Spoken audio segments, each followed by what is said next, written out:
Oh my god. Good morning. How are you? Can you tell me what an economic profit is? Or you're still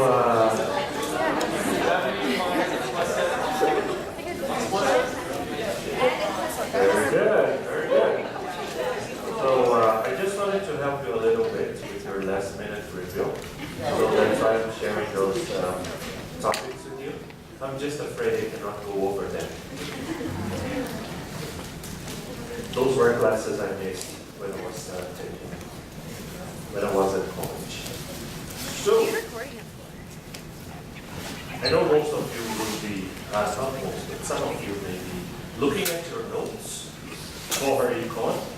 And we have the last 5 chapters. Last week, so the week before the final exam, I had planned for a week in which I could deal with late chapters, or in case we have no late chapters, this is going to be a free week for you to start preparing for your final exams, all of them. So that's why I decided not to cancel today's class. But I'm trying. I don't know how effective this will be, even though this may not be so important for you. But I'm trying to record the lecture so that I can make this available for those who are not present or who are in this last minute reviewing econ concepts, right? But at least you are listening a little bit to me. So what we're talking today is employment. And I have uploaded some files from the Employment Standards BC into Learning Hub.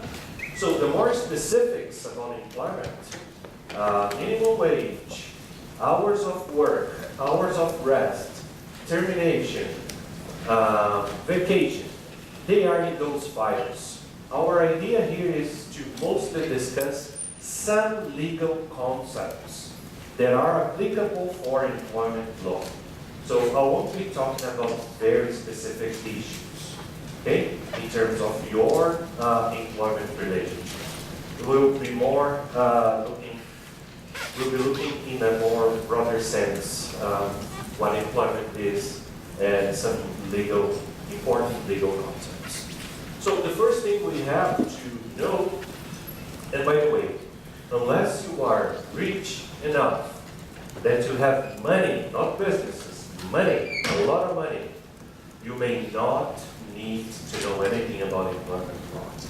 But even if you are rich as a business person, or you work for someone, then employment law should be relevant for you. Even if you have a company, you will see obligations you may have.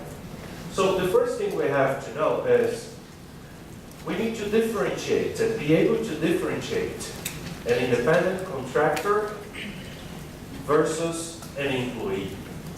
Why is this difference important? So let me ask you in a different way. What are some expenses, what are some costs, and I know it's not econ, but what are some costs related to an employee? So if you are an employer, what are some costs you have with an employee? Possibly like some sort of like insurance, if it's like a Insurance, okay. What else? You may have some statutory obligations, some obligations that are in the law. What? Payment? Okay, but you would pay an employee, you would also pay an independent contractor, right? What else? If you have worked already, what were some deductions you saw in your pay stub as an employee? Taxes? Okay. So taxes? Yes. Employment insurance? Employment insurance? Yes. What else? Sorry? Health benefits, okay. And one more. CPP? Right. So would you agree that for an independent contractor, most of those costs would not be there? For an independent contractor, what does an employer or a business pay? Just a payment, just a fee. So if I have a gardener coming to my house, an independent contractor, I'll pay the fee. But if I have an employee, because I have a big house, I need to hire a gardener as an employee, then I'll pay the salary, possibly benefits I offer, CPP, employment insurance, taxes I'll pay, plus taxes will be withheld from the employee. So the importance of this distinction is because some employers may decide to have employees, but as independent contractors. This way violating rights of employees and also avoiding taxes. Okay? That's why it is important to know the difference between an employee and an independent contractor.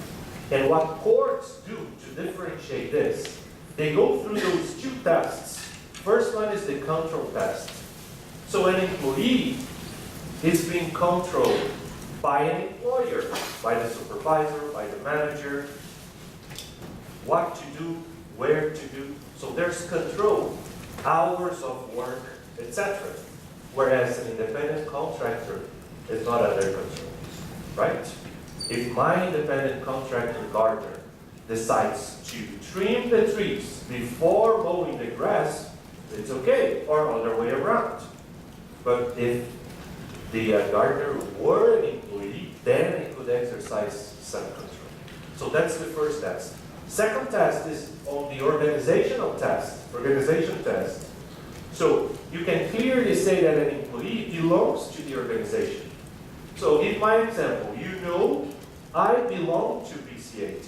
I'm here every week, almost every day, some specific hours. Whereas if I have a guest lecturer, it's just coming here for maybe one lecture, some minutes, 1 hour, right? So wouldn't be part of the organization. So those two tests are the ones used by the courts. Why? Because the courts, they will not regard the name of the agreement. So if there's an agreement saying consultancy agreement, but the nature of the duties and activities are more of an employee than an independent contractor, then courts will consider this person to be an employee, right?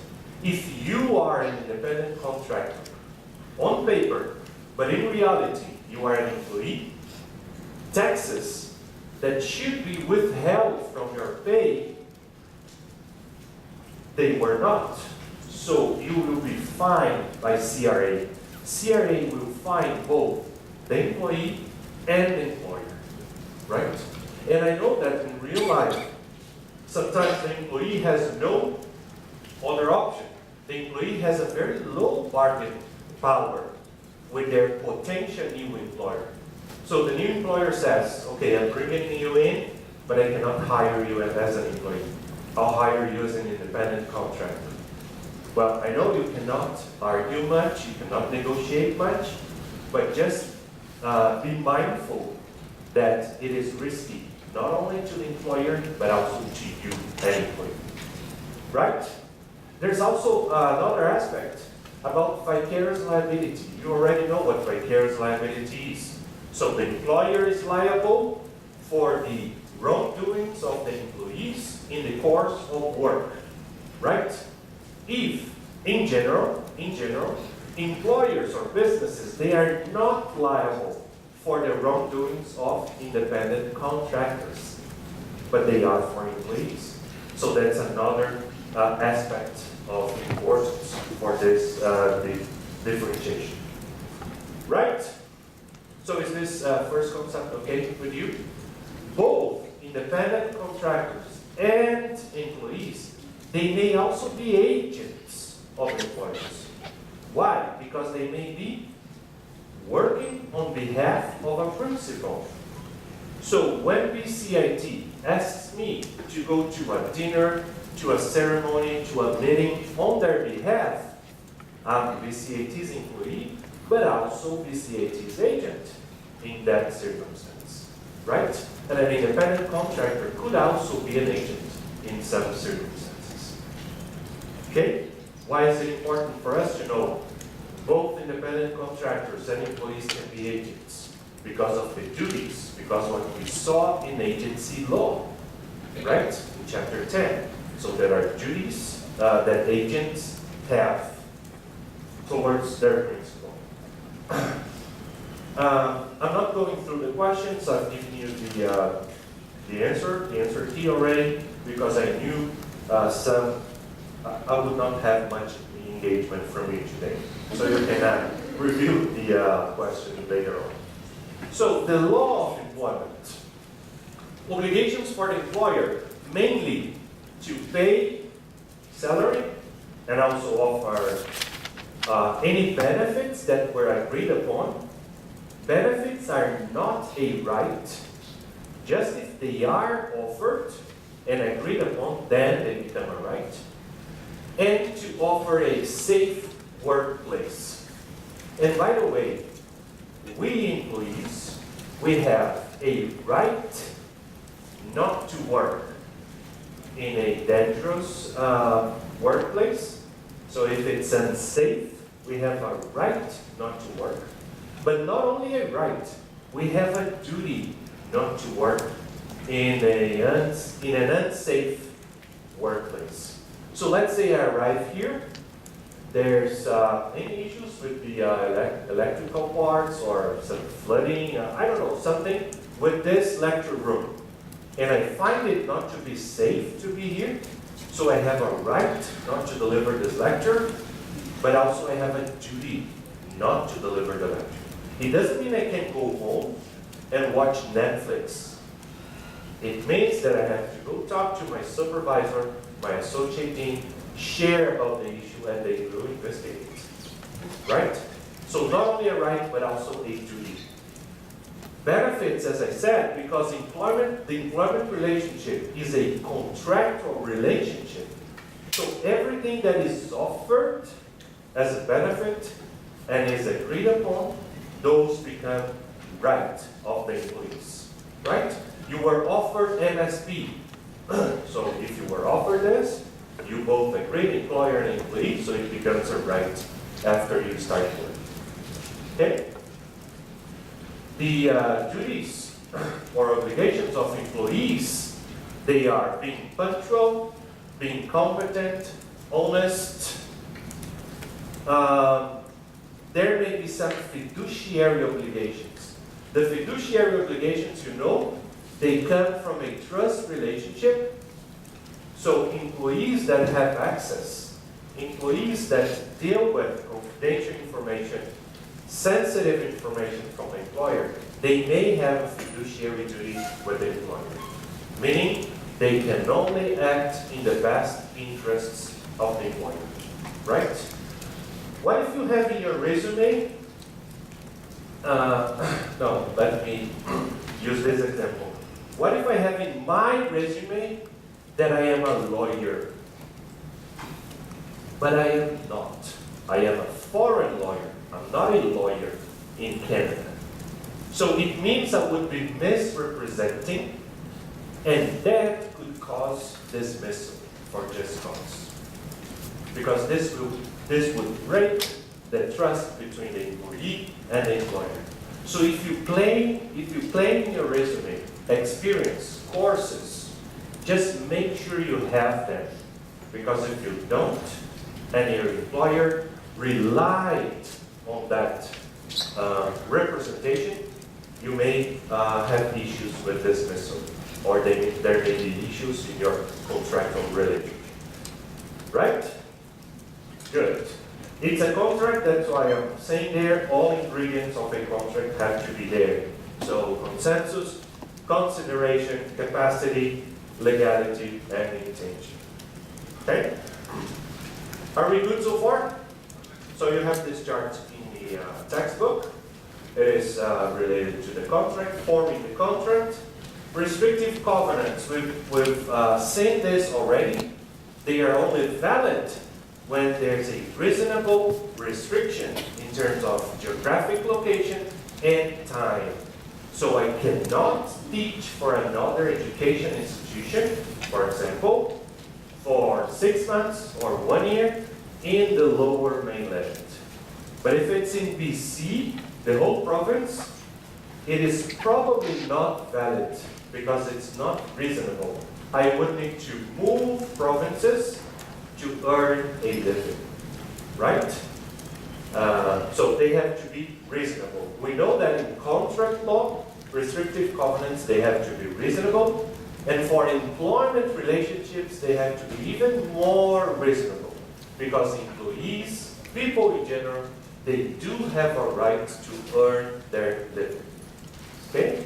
But employers, they want to restrict your ability to work for a competitor, or to solicit former employees, clients, stakeholders.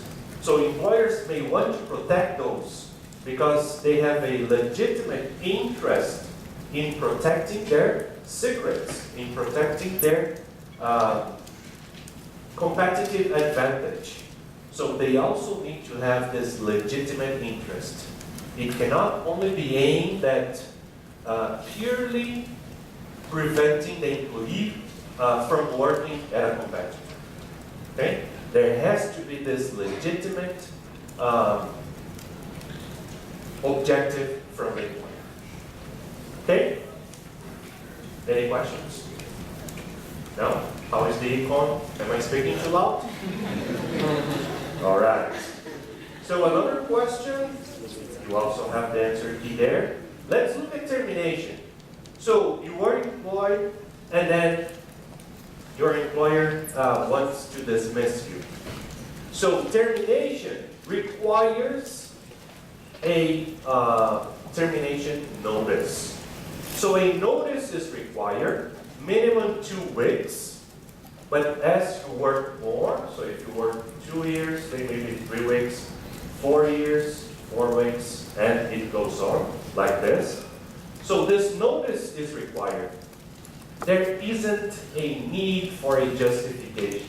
I just don't want you anymore. So I serve you with a notice, a working notice, minimum 2 weeks, and I tell you, so your last day of employment will be, so it's 15, 22, 29. So it's going to be November 29. Take 2 weeks from now. That's the minimum. But the employer has the option to also pay in lieu of the notice. So instead of giving you the notice, I'll pay for this 2-week working notice. Why, as an employer, would I prefer to pay you rather than giving you the working notice? What would be some reasons, you think? Yes? Maybe you've become obstructive to the organization, so they don't want you there any longer. It's Yes. beneficial for you being home. Yeah. Good. Yes? The employee is happier to be paid for 2 weeks because he's fired rather than going to work and knowing that you're done. Okay. Yeah, that's good. Any other reasons? Yes. Sorry? Performance. Yes, so performance may go down. So I'd rather pay and have you or the employee out of my company as soon as possible. Right? And it is at the discretion of the employer. The employer may decide to give you the full 2-week notice, or pay you in full, or even giving you 1-week notice and pay in lieu of the other. So it's at the sole discretion of the employer. Right? This is when there's no reason. And when I say there's no reason, there cannot be a reason under human rights. So I'm dismissing you because of the religion you follow. And I'm paying you the proper notice. That is prohibited. I'm dismissing you because of your gender. I'm dismissing you because of your ethnic origin. And I'm paying you the proper notice, or I'm giving you the notice. This is not permitted because this is violating human rights. So this dismissal, this termination with notice, or paying you notice, is for no reason, but it cannot be related to human rights protection or human rights we have. Right? If in your agreement there's no written notice prescription, the courts will determine what the notice period should be. So if you are an employer, or if you intend to become an employer, a business person, make sure in all your employment agreements you have a notice clause expressed in employment agreement. Because if you don't, courts, they will look at those factors: type of job, age of the employee, availability of other jobs, qualification, and if there's any bad faith or not. And then the courts will determine the proper notice. So let me give you this example. 2 or 3 years ago, the oil industry was going down in Alberta, right? And then, let's say this employee was working for 25 years, the employee was already 6 years old, only knew about the oil industry, didn't have any other knowledge, and there was no notice clause in their employment agreement. So courts, looking at all those aspects, courts could determine a 3-year notice to be paid to the employee. 5-year notice, I don't know, it's going to vary on a case-by-case basis. But why would courts jump in and determine a different notice to be paid? Because of the lack of a notice clause or section in the agreement. So make sure you have, as an employer, as a business owner, you have such notice clause in your agreement. Okay? What about verbal agreements? So I have this coffee shop, and I want to hire you, and I tell you, hey, you can start tomorrow. Just come. We don't sign any agreements. Do you agree? There's an agreement if I tell you to come tomorrow? Yeah. Yes or no? Yeah. Yes. But there's a verbal one, not a written one. Is there a notice clause in a verbal agreement? In principle, not. So some years later, when I terminate the agreement with you, you may bring my business to court, and court would look into those factors to determine the proper notice. Right? Just cause. So there are situations in which the employee gives rise to a just cause. When there's just cause to dismiss, the notice or pay in lieu of notice is not required. This just cause, however, it is a bit difficult to successfully establish in court. Some grounds, as I'm showing you there, absenteeism, tardiness, disobedience, drunkenness, they are some causes for just cause. However, the courts impose in the employer a duty to accommodate. More than this, employers have to start a progressive disciplining process to address those issues. So let's say I've been an exemplar employee for 5 years, and I just started being late or not coming to work. This is absenteeism or tardiness. In principle, the employer could dismiss me for just cause. But I've been a 5-year exemplar employee so far. So the employer has the duty to come and talk to me. What's happening? So I may have an issue with a family member. I may have gotten divorced or any other issues may be happening in my life. So the employer has a duty to come and say, okay, you cannot be late or you cannot miss work. So this is the first warning. It can be a verbal warning. and then I'm late again, or I miss work again. So I may have a second warning with verbal, better, and written. And then it happens again in the next week or month, so I may have a final warning. Then, as an employer, I may be more successful in court to dismiss for just cause, because I have established a progressive disciplining process. And throughout this disciplining process, I may need to offer some accommodation. So would you like to take a week off because of your issue? Would you like to go and visit your family? Would you like to go for this therapy? Or so employers do have this, right? However, for criminal offenses, and if they are proved, then the just cause should be right away. Okay? So let's say sexual harassment, robbery.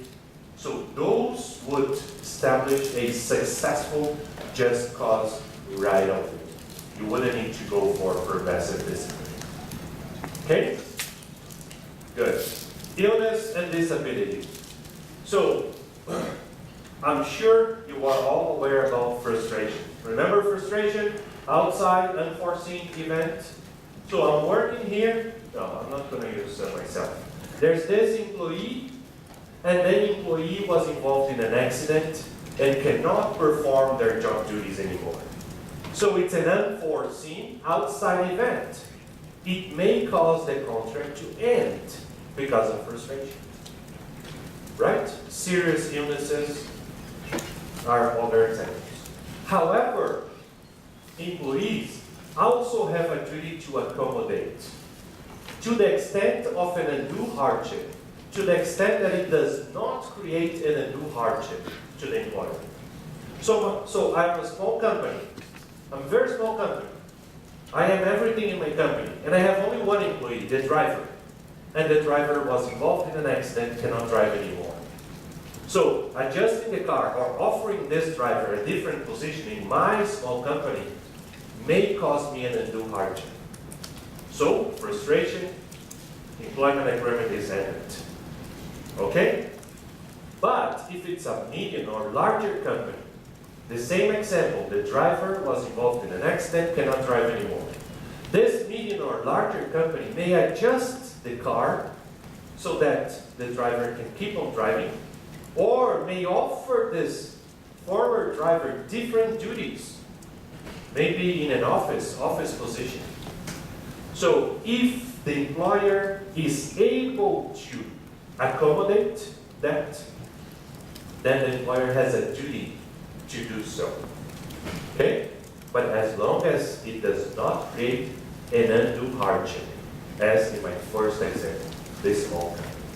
Okay? The medium or larger company, they may be able to offer something different. There's this duty. So that's illness and disability. Layoff. So if there's no work or there's no financial means to pay employees, those are not causes for just cause dismissal. Okay? I have this ice cream shop. I have very few clients, if any, during winter. So because of this, I'm going to dismiss my employees. No. I can dismiss, yes, but with the proper notice or paid leave notice. So out of work, running out of work, or financial means, they are not just cause for dismissal. Okay? I have to be diligent enough to plan and anticipate those issues so that I can give the proper notice of paid leave notice. Are we good so far? Any questions? No? Yes? So if Friday came around and they said you're laid off, don't come in Monday, that's not allowed? No, it is not, because if you've been there for more than 90 days, you are entitled to minimum 1 week notice. If you are there for 1 year or more, minimum 2 weeks, 2 week notice. And if they don't want you to be working during the notice, they just pay you this notice. Okay? Constructive dismissal. So this is a legal concept. This is a circumstance in which the employer breaches the employment agreement.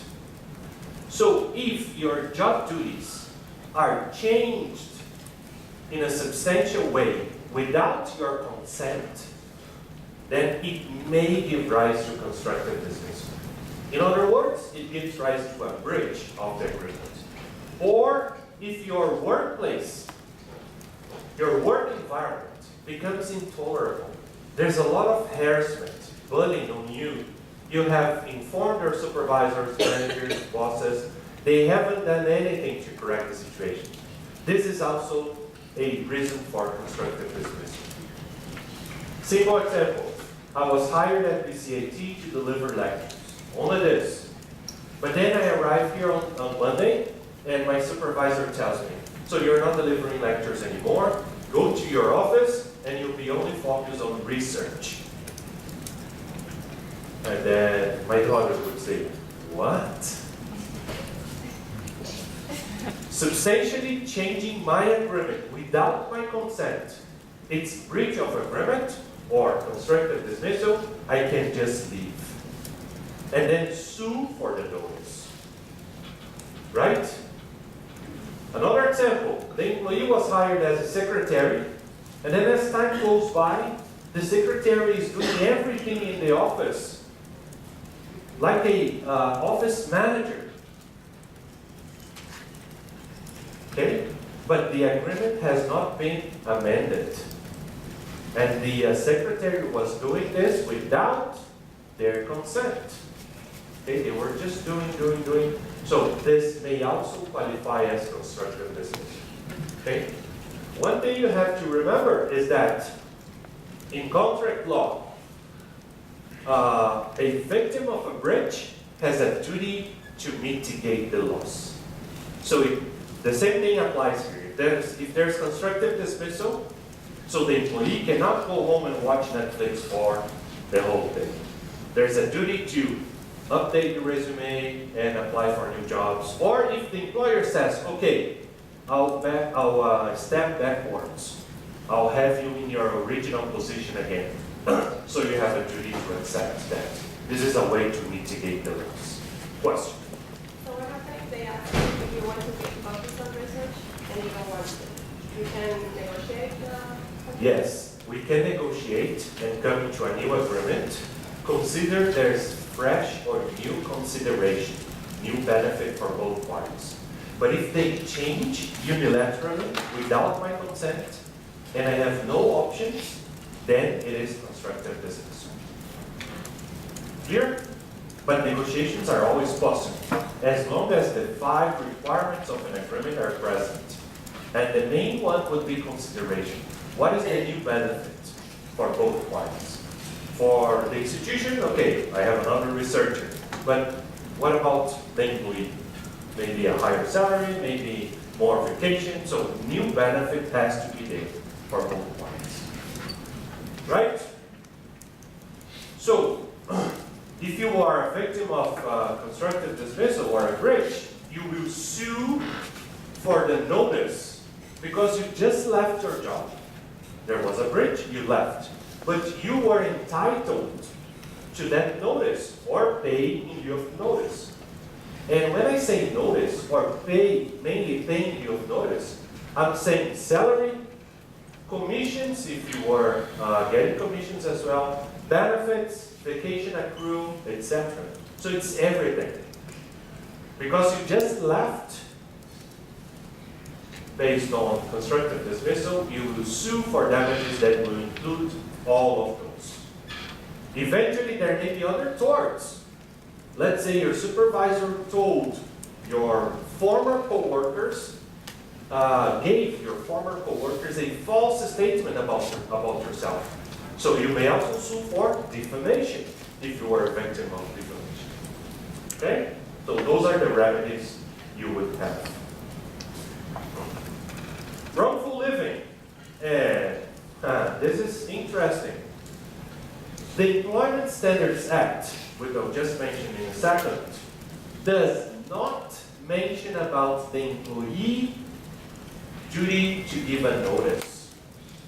But courts, common law, requires employees to also give a notice when they are leaving. So you cannot call your boss after econ midterm and say, hey, I'm not coming to work anymore. I know I'm going to be a very good econ professional after this midterm. I dropped on it and I'm not working there anymore. You can't do this. You also have to give a proper notice. What happens is that for low-paying jobs, employers will not sue you for the notice because the legal costs are not worth it. But as you become, or if you are already a high-paying job, you are in a high-paying job, then the notice you should have given.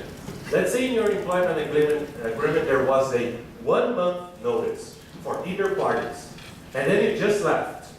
So you may be sued for 1 month, salary, benefits, everything, right? So this is a requirement from common law, not on the Employment Standard Act. I told you this already, so vicarious liability, you know the liability of one based on the acts of another. Employer is vicarious liable when the employee commits a wrongdoing in the course of employment. After the employer pays out damages, because it's vicarious liability is a protection for the victim, then the employer can turn to the employee and try to recover those damages. But in most situations out there in the real world, the liability insurance will cover everything. What else? Misuse of computers or laptops. Do you think your employer can monitor your activity online in their laptop or computer? Yes. Yes, because it belongs to them.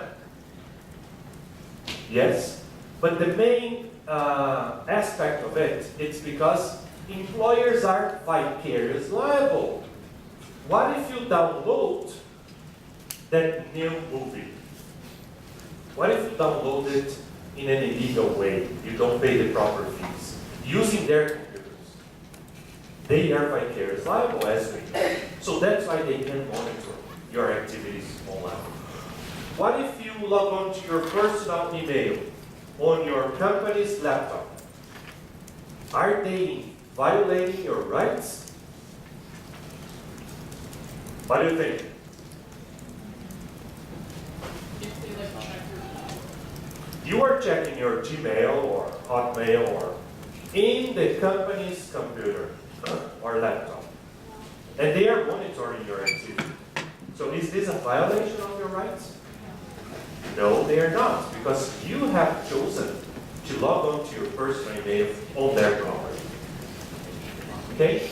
Okay, now you have your own device, you have your own smartphone, but you are using their Wi-Fi. It means they are vicarious liable as well, because the IP is theirs. So they may also monitor your activities on your smartphone. If you are using their Wi-Fi, they may. One thing is, they have to inform you. So employees have to be informed their activities on computers, laptops, smartphones, using the company's Wi-Fi internet connection will be monitored. And this is usually present in the policies that the employment agreement refers to.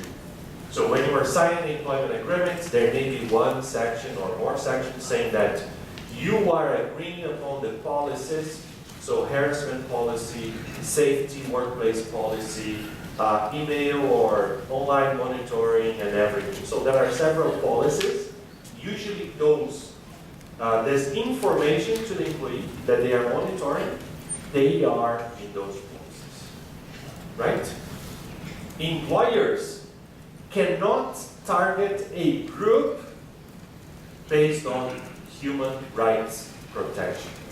So I'm going to, as an employer, I will monitor only foreign workers in my company. This is prohibited because I would be targeting ethnic origin or place of origin. I'm going to target only men because statistically, they are the ones committing more wrongdoings. This is also prohibited. Okay? What I can do is to monitor a department, regardless of the personal characteristics. So I'm going to monitor the sales department. I will not monitor the other departments, for example. So this as an employer ID. Okay? All based on vicarious liability. Okay? Moving on, legislation. So I didn't talk about this specific legislation until now. So I'll tell you now. In Canada, we have federally regulated employees. Those are employees that work for businesses which or whose core businesses are of national interest. Banking, transportation, interprovincial businesses, and so on. Okay? So those are known as federally regulated employees. They are regulated by the Canada Labor Code. But in Canada, only 10% of employees are federally regulated employees. 90% of employees, they are provincially regulated employees. Also us. Those provincially regulated employees, they are regulated by the Provincial Employment Standard Act. So there's this Employment Standard Act, and it is from this act that I downloaded from the employment branch, standard branch of BC. I downloaded those files that I have uploaded to you. So about vacation, about hours of work, hours of rest, etc. So this act will regulate, it's an employment standard act. So all employment contractual relationships, they have to meet at least the standard. So if the Employment Standard Act reads that minimum vacation is 2 weeks, your employment agreement has to give you at least 2 weeks. But employers, they usually give more. They give 3 weeks. But they cannot give less. Minimum wage, you can get anything, but not lower than the minimum wage because of the Employment Standard Act. Right? Hours of work, vacation. So everything will be in the Employment Standard Act. You may remember in the beginning of the year, Tim Hortons employees in Ontario, they started getting $15 per hour. While Tim Hortons employees here in BC, they were getting $11.85. And then there was a raise to $12.65 as it is now. Why did this happen? So the same company, I know it's different franchisees, but the same franchising system, different salaries. Why? Very simple question. Why salaries, minimum wages are different? Different provinces. And the act is a provincial act. So the act in Ontario said minimum wage from January 1st, 2019 is going to be $15. But in BC it was still $11.85. Now it is $12.65. Right? So that's why there's this difference. So human rights legislation, and let me just see. Oh, I'm going to stop here. So I want to continue on human rights. That's important. And I'll just stop talking so that you can continue on reviewing on your report. So good luck in your exam. Have a good weekend.